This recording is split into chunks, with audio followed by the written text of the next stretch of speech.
saya ketemu sama anak harimau. Wow, Iya. wow. Posisi sedang ditanjakan, ketemu sama anak harimau, dan tatap-tatapan itu kurang lebih 1 menit, ya kan? Saya berpikir begini, dengan situasi anak sekolah minggu dari 8 kakak itu hanya 2 orang. Hanya 2 orang saja. 2 orang saja. Tidak lebih dari itu. Tidak lebih dari situ. Jadi prinsipnya kan dikatakan dalam firman Tuhan, 2 atau 3 orang Yang berkumpul. aku ada berada di tengah-tengah mereka. Saya beranikan membuka permingguan sekolah minggu hanya 2 orang. Shalom Bapak Ibu Saudara-saudara sekalian penonton setia channel YouTube Huria Kristen Batak Protestan. Kembali lagi bersama saya calon diakones Marlin C. Lumban Tobing dalam podcast HKBP.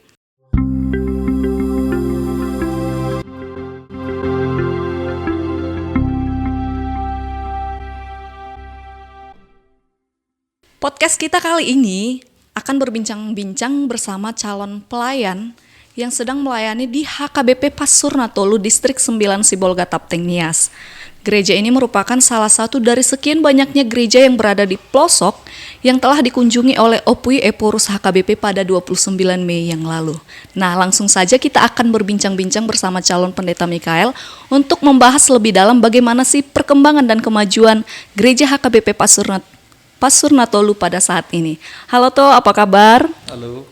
Sehat To? Sehat. Ya, terima kasih ya sudah datang menjadi narasumber di podcast HKBP kali ini. Iya.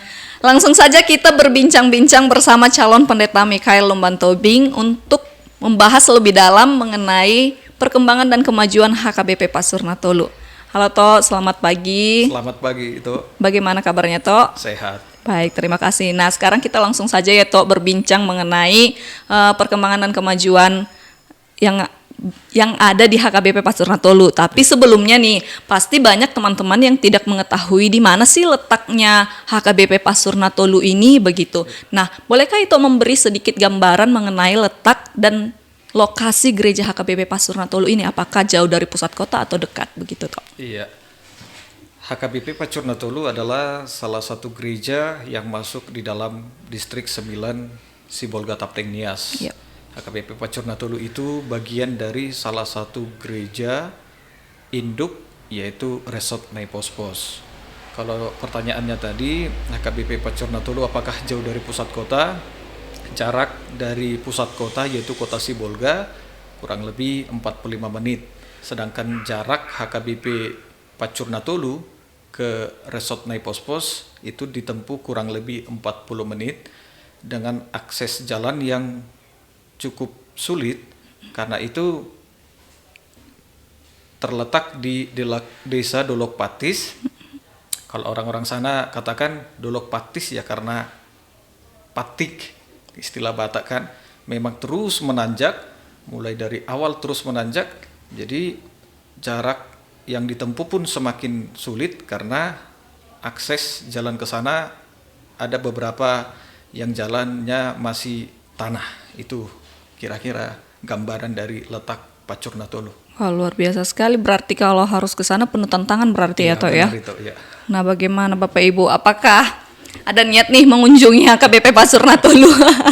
Ya. Nah, sebelumnya juga kami mengetahui bahwa kondisi geografis di sana mengakibatkan banyak jumlah penduduk yang berkurang. Sehingga yang dulunya awalnya 110 kakak sekarang tinggal 50 kakak. Bagaimana nih Toh? Iya. Kalau informasi yang saya terima memang dulu desa itu kurang lebihnya 110 kakak. Yang sekarang desa Dolok Patis itu hanya kurang lebih 54 kakak sekarang. Kalau dikatakan kondisi geografisnya yang sangat jauh, sebenarnya tidak. Tetapi banyak dari warga di sana kemudian turun ke bawah ke Jalan Raya Sibolga Barus untuk bermukim di sana. Kalau tempat bekerja mereka seperti lahan ladangnya masih tetap di atas dan bahkan hampir setiap hari mereka harus datang ke desa Dolok Patis untuk bekerja, mengambil getah karet, mengambil durian dan lain sebagainya hasil bumi yang mereka kelola ketika masih tinggal di desa Dolok Patis. Seperti itu Toh. Baik Toh. Nah, seperti yang diketahui di sana ada beberapa gereja. termasuk gereja HKBP Pasurna Tolu yang merupakan salah satu dari sekian banyaknya gereja HKBP yang diketahui belum mendapatkan pelayanan yang sangat optimal. Nah, pada saat itu Eporus kan berkunjung nih ke HKBP Pasurna Tolu Tok. Nah, ruas gereja HKBP Pasurna Tolu itu berjumlah 6 kakak ketika Eporus berkunjung ke tempat itu.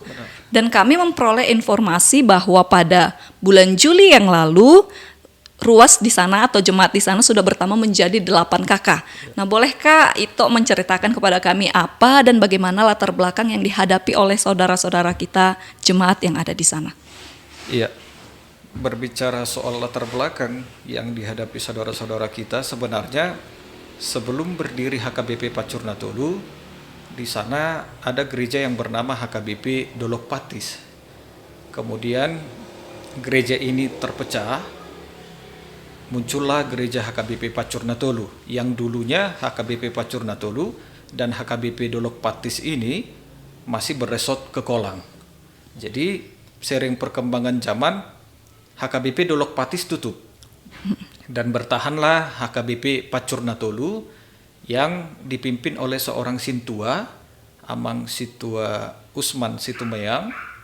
Jadi bertahanlah di sana. Ketika berpindah dari HKBP Dolok Patis ke HKBP Pacurna Tolu, jumlahnya sebenarnya hanya 15 kakak yang pindah. Kemudian sering perkembangan zaman, semakin berkurang karena kondisi kesehatan Amang Uluan, pimpinan jemaat di sana, Amang Sintua Usman Situmeyang, tinggallah hanya 4 kakak. Sebenarnya pun itu didasarkan kecurigaan warga di sana terhadap Amang Situa Situmeyang, yang konon katanya ada memiliki kemampuan ilmu seperti itu. Jadi ada banyak yang mundur jemaatnya, dan kemudian ditambah lagi kondisi Amang itu yang sakit membuat pelayanan di sana harus terhambat. Karena pelayanan minggu hanya Amang itu saja yang melayani, baik itu mulai dari liturgis sebagai membacakan nyanyian, kemudian berkhotbah. 4 kakak itu sudah termasuk anak dari Amang Uluan yang sekarang sudah calon sintua. Jadi itu latar belakang yang sebenarnya terjadi di HKBP Pacurna Tolu. Baik, Tok, terima kasih. Berarti itu juga menjadi suatu kendala di saat berkurangnya ruas ya pada waktu itu. Benar. Baik, Tok. Nah, oke, Tok. Iya. Nah, di sana kan Ito sudah melayani nih selama kurang lebih 6 bulan dan saat ini sudah menjalani bulan yang ke-7. Apakah ada upaya tertentu yang Ito lakukan untuk mengatasi pergumulan di sana seperti yang Ito ceritakan tadi bahwa sebenarnya pergumulannya sedikit berat ya. Iya. Nah, atau mungkin Ito memiliki tahap-tahap tertentu seperti pengamatan atau yang lain, taktik-taktik yang lain seperti itu. Iya, kalau berbicara masa pelayanan di HKBP Pacurna Tolu, sampai bulan Desember ini masih menjalani bulan kelima. Karena memang saya masuk di sana bulan Juli. Karena SP yang saya terima itu pun datangnya terlambat. Bukan sayanya yang tidak mau, seperti itu. Bahkan pendeta resort saya sebelumnya pun menghantarkan saya ke sana karena beliau pun semangat. Saya dulu dari HKBP Resort Apoltahan langsung diantarkan ke sana dan diperkenalkan tanggal 10 Juli 2022. Jadi kurang lebih masih 5 bulan saya melayani di HKBP Pacurna Tolu. Nah, kalau ditanya tadi bagaimana ataupun cara saya untuk menghadapi pergumulan di sana, prinsipnya karena ada juga gereja tetangga di sana, 2, ketiga gereja kita HKBP, saya tidak pernah mau untuk mempromosikan gereja kita bagaimana. Karena apa? Pada prinsipnya di sana semua yang tinggal di desa Dolok Patis semua sudah Kristen. Jadi untuk apa diajarkan bagaimana mengenal Yesus? Berbeda ketika mereka tidak beragama atau dari agama lain. Nah, saya mengambil cara hal-hal yang terkecil. Saya tidak pernah mau mengatakan kepada jemaat yang bukan HKBP, ayo gabung ke HKBP. Ya, betul. Tetapi saya menyentuh mereka lewat pelayanan-pelayanan terkecil. Ketika saya baru tiba di sana, jemaat langsung 8 kakak. Jadi karena hanya 8 kakak, maka kesehariannya saya lihat. Ketika ada rencana jemaat itu untuk menanam padi darat, saya ikut terlibat di dalam. Maka konsep di desa itu, ketika ada satu keluarga ingin menanam padi, maka akan dibantu tetangga-tetangga lain. Marsiada Pari ya? Iya, Marsiada Pari istilahnya. Jadi saya ikut terlibat di dalam. Maka ketika dimintakan, Amanglah yang membuat doa. Maka setelah itu jemaat yang bukan HKBP melihat, wow, enak ternyata ya di HKBP. Untuk memulai pekerjaan saja datang pendetanya untuk mendoakan. Nah itu mereka tersentuh di sana. 2 minggu berikutnya mereka datang untuk pertama bergereja dulu, ikut beribadah bersama di HKBP. Dan saya selalu usahakan, baik itu mau saya berangkat sermon distrik, baik itu sermon resort, ketika ada jemaat yang sudah jemaat, saya perhatikan menanam padi darat, saya harus turun dulu ke ladangnya, sekadar mendoakan. Iya. Dan di situ mereka tersentuh. Dan dari sana pun bahkan saya pernah terkejut. Satu ketika saya baru pulang dari sermon resort, itu sudah malam, ada jemaat yang bukan HKBP datang ke rumah tempat saya tinggal. Dikatakan begini, Amang, tolong doakan anak saya yang sedang sakit. Saya mikir begini, dan saya tanya mantan uluan, Amang, mereka kan belum jemaat kita, saya katakan demikian. Lalu saya tanpa berpikir panjang, saya berangkat ke rumahnya, saya berdoa di rumah itu, dan ya puji Tuhan, doa itu terjawab, anaknya sembuh, dan sejak saat itu mereka sekeluarga semua masuk ke HKBP bergereja. Jadi itulah yang pelayanan-pelayanan terkecil yang sebenarnya sangat menyentuh hati jemaat kita. Dan saya yakin dimanapun jemaatnya, kalau kita menyentuh dengan hatinya, itu pasti akan tertarik tetap di HKBP. Hal yang paling kecil yang boleh saya tawarkan tentang bagaimana kita melayani adalah soal keramahan. Ya. Bunda Teresa pernah katakan begini, tersenyumlah sebab itu adalah salah satu bentuk kasih sayang. Maka itulah yang saya lakukan di sana. Yang bukan jemaat HKBP pun ketika berpapasan di jalan, saya selalu sapa, saya selalu tersenyum. Karena pikir saya pun tersenyum itu kan tidak mahal. Hanya menggerakkan beberapa otot yang ada di wajah kita, kan itu tidak rugi untuk kita. Bahkan itu membuat kita lebih sehat. Maka dengan demikian sentuhan-sentuhan terkecil untuk hati para yang bukan jemaat HKBP pun, mereka boleh melihat. Bahkan yang dari jemaat saya peroleh informasi, Amang itu ramah ya, walaupun kami bukan jemaatnya. Maka dari sana mereka tertarik untuk masuk ke HKBP. Wah, itu kira-kira luar biasa sekali ya. Dari pelayanan-pelayanan kecil yang sudah kita lakukan di sekeliling kita akan membuat kita merasa seperti dihargai, dan mereka juga tertarik melihat pelayanan kita, ya kan Tok? Nah, seperti sebelumnya, pastinya itu sudah mengetahui nih tempat Ito akan melayani tempat yang baru. Sudah mengetahui berapa jumlah kakaknya, sudah mengetahui letaknya, lokasinya seperti apa. Nah, apakah ketika Ito akan pindah ke tempat yang baru memiliki pergumulan tersendiri, dan bagaimana sih Ito mengatasi agar semua kegiatan-kegiatan gerejawi yang ada di sana boleh dilaksanakan dengan baik? Dan apakah dengan jumlah ruas yang segitu yang sangat minim membuat Ito semakin, dengan ruas yang minim itu turut menghambat semangat Ito untuk melayani di sana? Iya. Dari pertama kali kabarnya saya terima SP kedua, dan saya kemudian membaca status opung sebenarnya ketika berkunjung ke HKBP Pacurnatolu. Jadi yang saya tanya dari kawan-kawan yang calon pendeta, bahwasannya hanya ada kurang lebih 3 orang lagi yang belum menerima SP.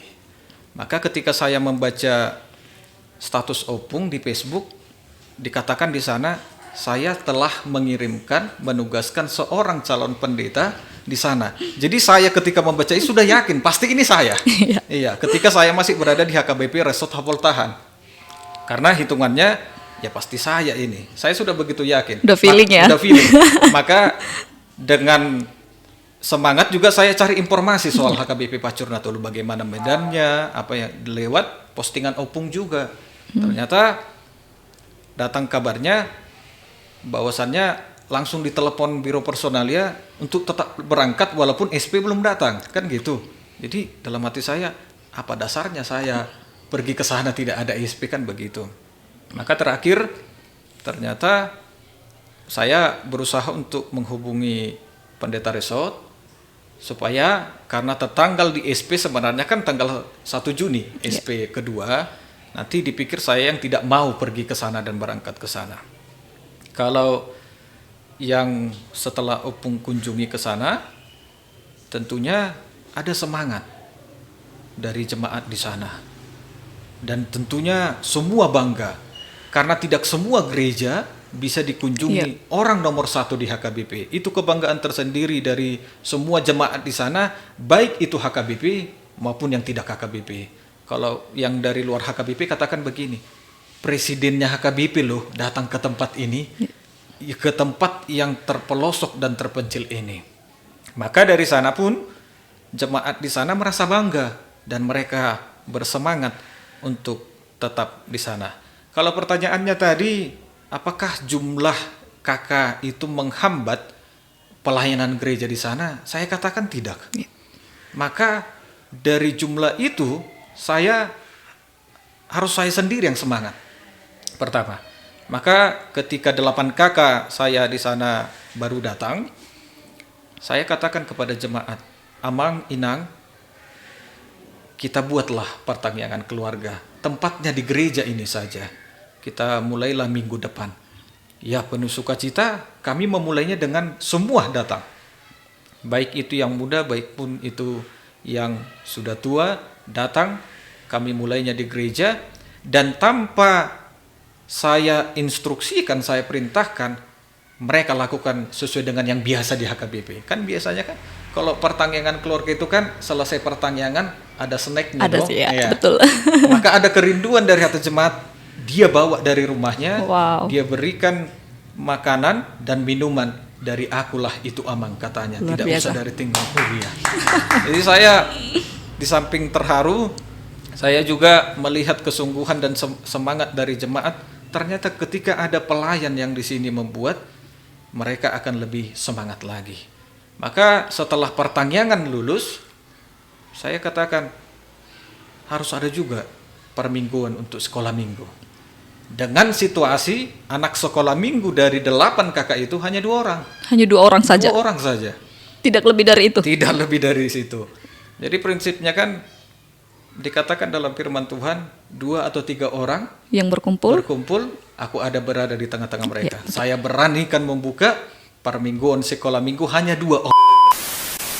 Ya, pemirsa, 1, 2, 3, kita sedang berada di tempat yang baru. Karena tadi ada kendala di tempat yang sebelumnya. Nah, langsung saja kita sambung nih pembicaraan dari kita calon pendeta Mikael tentang anak sekolah minggu yang dimulai dari 2 orang. Ya, Tok. Iya, awalnya untuk pelayanan sekolah minggu hanya ada 2 orang, karena memang hanya 2 orang saja yang merupakan anak jemaat di sana. Itu berjalan kurang lebih 2 minggu, hanya 2 kali. Dengan lagu-lagu buku ND sekolah minggu, maka anak-anak sekolah minggu yang dari gereja tetangga mulai tertarik dan melihat mereka untuk bergabung ke sana. Jadi dari 2 orang ke 4 orang, 8, kemudian sampai hari ini 14 orang. Wow, luar biasa. Dengan 10 orang itu yang masih jemaat asli dan 4 orang lagi merupakan jemaat di luar dari HKBP yang senang dan ingin belajar di sekolah minggu HKBP, seperti itu. Nah, apakah perubahan itu berpengaruh juga karena kedatangan Eporus pada waktu itu, Tok? Kalau Ito melihat dari sisi selama pelayanan di sana. Ya pasti sangat berpengaruh kedatangan Opung ke sana. Kunjungan pastoral yang terlebih dahulu PPD yang datang ke sana, Persekutuan Perempuan Distrik yang dibawa Inang Preses, Pendeta Donda Simanjuntak, tanggal 15 Mei. Kemudian Opung datang tanggal 29 Mei 2022-nya. Nah, karena kunjungan-kunjungan inilah yang membuat jemaat di sana semakin semangat.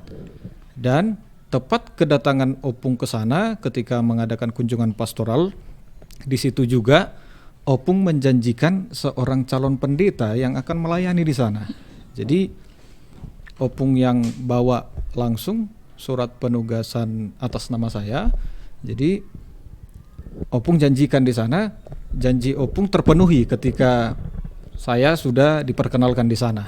Kemudian janji Opung berikutnya adalah pembangunan gereja. Maka pembangunan gereja pun akan segera berjalan itu karena orang yang diutus Opung untuk meninjau ke HKBP Pacur Natolu telah datang.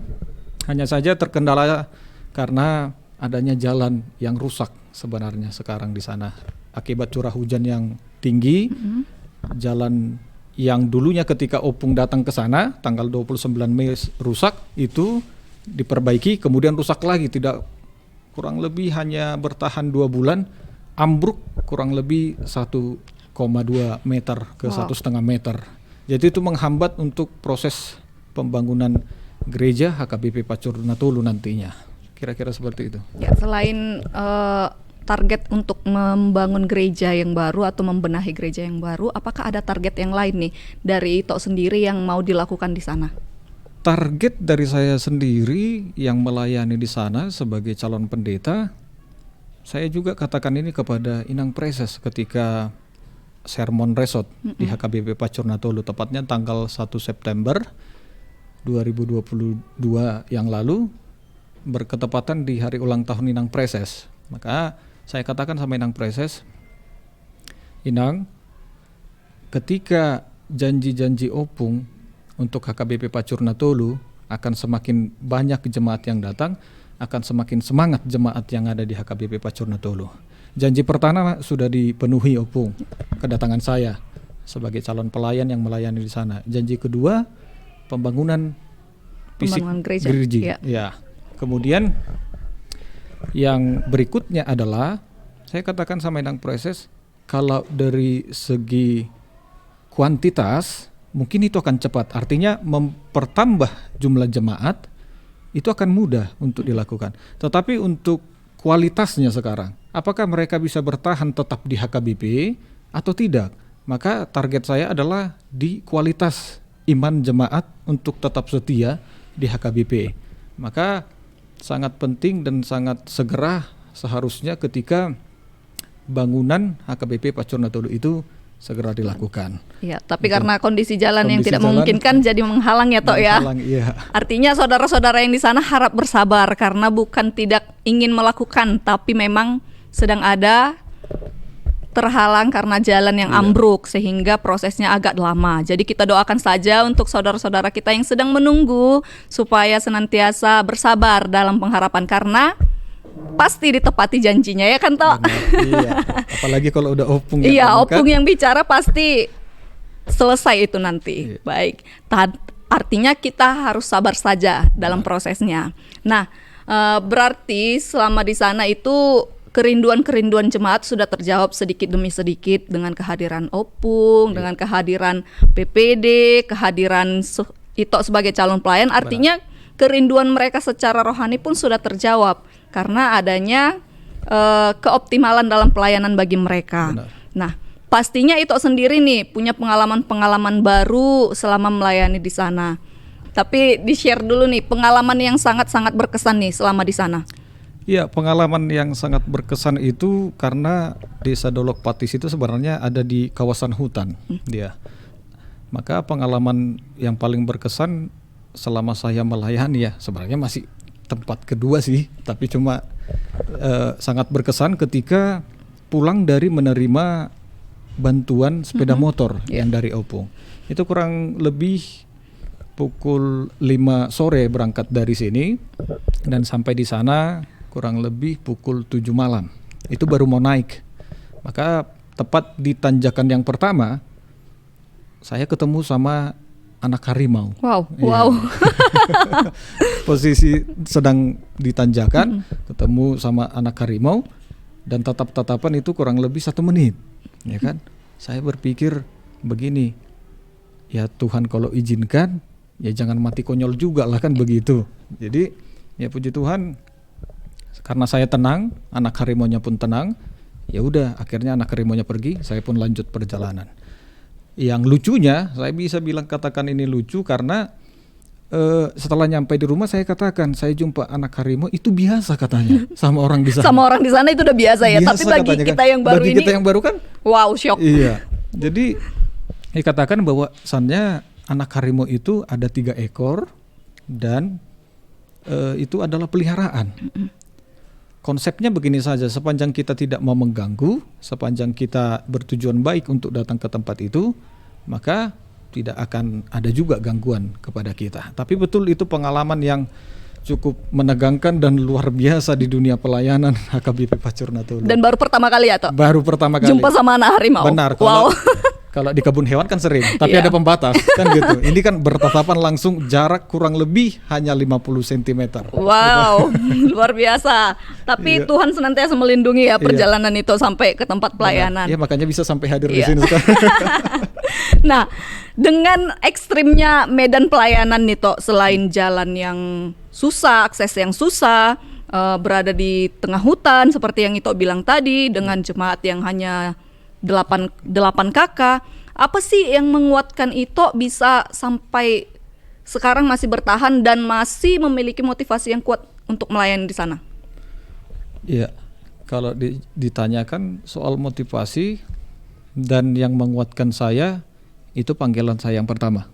Itu tetap kita harus berada di dalam kesetiaan dalam panggilan. Prinsip saya hanya satu, bahwa kemanapun surat penugasan yang diberikan pimpinan itu adalah Tuhan yang suruh, maka saya harus berangkat. Maka prinsip saya yang kemudian semakin diteguhkan oleh mantan pimpinan jemaat di sana. Kurang lebih Amang itu 32 tahun sebagai pimpinan jemaat di sana dan hanya melayani jemaat yang sedikit. Bahkan di belakangan sebelum Opung datang ke sana hanya 4 kakak. Di tengah menghadapi sakitnya dia tetap setia untuk melayani Tuhan, dan ketika kami berbincang-bincang sama Amang itu katakan begini, ketika saya menerima tahbisan sintua, maka tanggung jawabnya ke Tuhan, bukan ke manusia. Maka seketika itu saya tersadar, kami calon pelayan ada nggak sekuat Amang ini, kan gitu. Harusnya lebih kuat dari sini dong, kan itu. Maka saya pun berpikir, ya Amang ini aja mampu, kenapa saya sebagai calon pendeta tidak mampu? Nah kan begitu. Dan masih muda pula. Masih muda pula kan. Amang itu yang sudah tua saja masih berniat untuk tetap setia melayani. Itulah yang menguatkan saya untuk tetap berada di sana. Ditambah lagi semangat dari anggota jemaat, bahkan mereka katakan begini, ini berkaitan juga tentang pertumbuhan secara rohaninya. Ada banyak jemaat yang dari luar HKBP sebenarnya yang masih ragu untuk datang ke HKBP karena prinsipnya begini, Amang itu kan hanya sebentar di sini, toh akan pergi lagi, toh akan berkurang lagi jemaatnya. Maka kerinduan mereka adalah akan selalu ada pelayan yang melayani di sana yang dikirimkan oleh kantor pusat. Maka dari itu kita harus semangat, dan teman-teman yang lain pun Harus semangat juga. harus semangat juga ketika harus menerima surat penugasan yang baru ke sana nantinya. Yang paling berat biasanya perintisan. Saya yakin itu, merintis untuk bagaimana itu jemaat bisa bertumbuh dalam imannya. Kalau yang selanjutnya cukup menjaga saja. Betul. Itu dari saya. Wow, luar biasa sekali Ito calon pendeta Mikael Lumban Tobing ini, yang mungkin di luar perkiraan kita seperti apa sih medannya sehingga sangat sulit begitu. Tapi setelah dilalui dari Ito ini memang betul-betul sulit sih. Tapi karena semangat dan motivasi bisa dilalui ya Tok. Iya, benar. Nah, ini nih untuk terakhir nih Tok. Sebelum kita menutup podcast kita hari ini, apa sih pesan-pesan yang ingin Ito sampaikan terutama kepada para calon-calon pelayan yang akan melayani dimanapun nantinya, supaya mereka bisa kuat untuk menghadapi medan dan pergumulan di pelayanan nanti. Iya, pesan-pesan untuk teman-teman calon pelayan dan juga adik-adik yang sedang mendaftar sampai tanggal 15 ini, yang kelak akan menang sebagai calon pelayan juga. Jadi tetaplah semangat. Saya mau sampaikan, mulailah pelayanan dari hal-hal yang terkecil, karena itu akan memberikan kesan yang baik dan bisa diingat jemaat. Dan lewat itu juga kita boleh melihat hubungan timbal baliknya. Ketika kita tulus untuk melayani, maka jemaat itu pun dengan penuh keyakinan kepada kita sebagai pelayan. Hal berikutnya lagi yang ingin mau saya sampaikan, bahwa sebagai pelayan mungkin berbeda tantangan yang saya hadapi dengan tantangan yang dihadapi kawan-kawan calon pelayan lainnya. Kalau misalnya calon pelayan dimanapun berada, itu biasanya kan tantangannya ada punguan kategorial misalnya, tetapi orangnya sedikit yang datang. Nah, kalau saya sendiri kan berbeda. Dari yang tidak ada, maka saya berusaha dengan pelayanan itu untuk menciptakan ada pelayanan kepada kategorial itu. Jadi bisa saya katakan kalau sedikit-sedikit kita mengeluh, calon pelayan cepat-cepat mengeluh bahwasannya banyak kali tantangannya, mungkin boleh dicoba ke HKBP Pacur Natolu dulu kan gitu, supaya mengakar dia, supaya bisa bertumbuh dari sana, melihat bagaimana ya cara untuk menumbuhkan semangat jemaat-jemaat yang mulanya sedikit kemudian bisa bertambah-tambah hingga hari ini. Itu yang bisa sampaikan kepada teman-teman calon pelayan, tetaplah semangat. Saya tidak mau katakan bahwasannya saya yang paling ngeri, tidak. Tapi tantangan di setiap gereja pasti ada. Cuman sikap kita ya haruslah dalam keadaan yang tetap tenang, baik, dan jangan langsung andalkan pikiran. Mulailah dari hati. Karena kita berbicara tentang huria, berbicara tentang gereja, itu lebih banyak soal perasaan, bukan pikiran kita yang kita utamakan untuk bisa menyelesaikan segala tantangan dan segala pergumulan yang ada di huria kita masing-masing. Demikian. Baik, luar biasa sekali, kita tepuk tangan dulu Tok. Iya. Luar biasa sekali Bapak Ibu, saudara-saudara sekalian, apalagi teman-teman calon pelayan yang dimanapun melayani saat ini, kiranya melalui podcast bersama Ito calon pendeta Mikael semakin menguatkan kita bahwa setiap tempat di mana kita melayani memiliki tantangannya yang tersendiri. Ada tantangan yang sangat ekstrim, ada yang sedang, atau ada yang bisa kita lalui, ada yang tidak bisa kita lalui. Artinya kita tetap melakukannya dan melayani dengan sepenuh hati. Begitu ya Tok? Iya. Ya, salam juga kepada jemaat-jemaat yang ada di HKBP Pacur Natolu agar kiranya semakin terberkati dan senantiasa sehat serta berpengharapan kepada Tuhan. Kiranya apa yang diinginkan dan dirindukan oleh seluruh jemaat HKBP Pacur Natolu dapat terjawab satu persatu. Sekian podcast hari ini, salam dari kami, bye-bye.